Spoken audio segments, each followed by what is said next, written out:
I'm next weather meteorologist Lissette Gonzalez, and we are now tracking the first hurricane of the Atlantic season, Erin, and it is a Category 1 at this time. Max sustained winds of 75 miles per hour and moving west-northwest at a quicker pace at about 18 miles per hour. The outer rain bands are already beginning to impact the Leeward Islands, currently under tropical storm watches, so they will be dealing with some impacts there as well as across some of the Caribbean islands.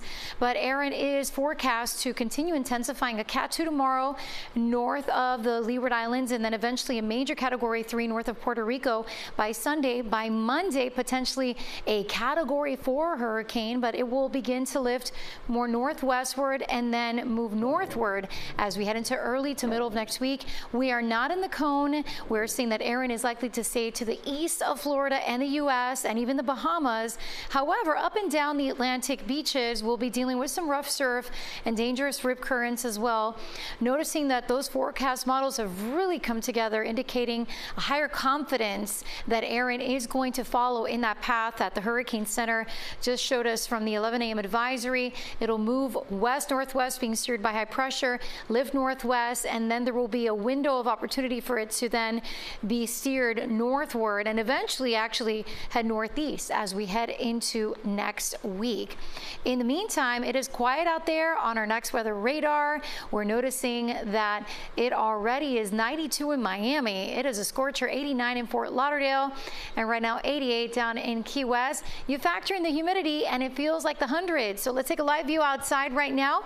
If you're thinking of walking your dog, well, I would suggest you do not go at this time because it is super steamy out there. Wait until later this evening when it's not as hot. But take a look at beautiful Mia Rose, loving the handkerchief.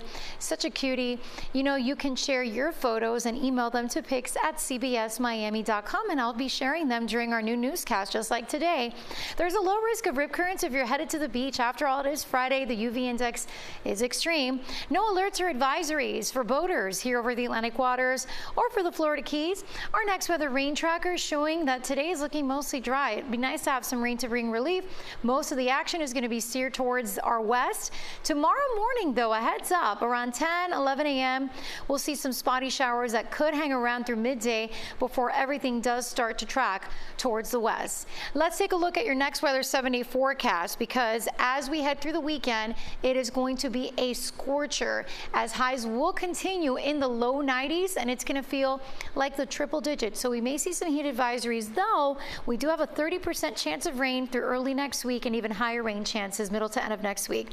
Just want to share this back to school photo. Our own noon producer, Kathy's son, who is so handsome, Casper, ready for his first day of 3rd grade. Wishing Casper all the best and a bright new school year ahead. And we also want to share our floor director Anne Marie's kids. Look at Taylor, who's going into 5th grade, and the first day of high school for Jordan. You can send in those photos for back to school as well. Pics@cbsmiami.com.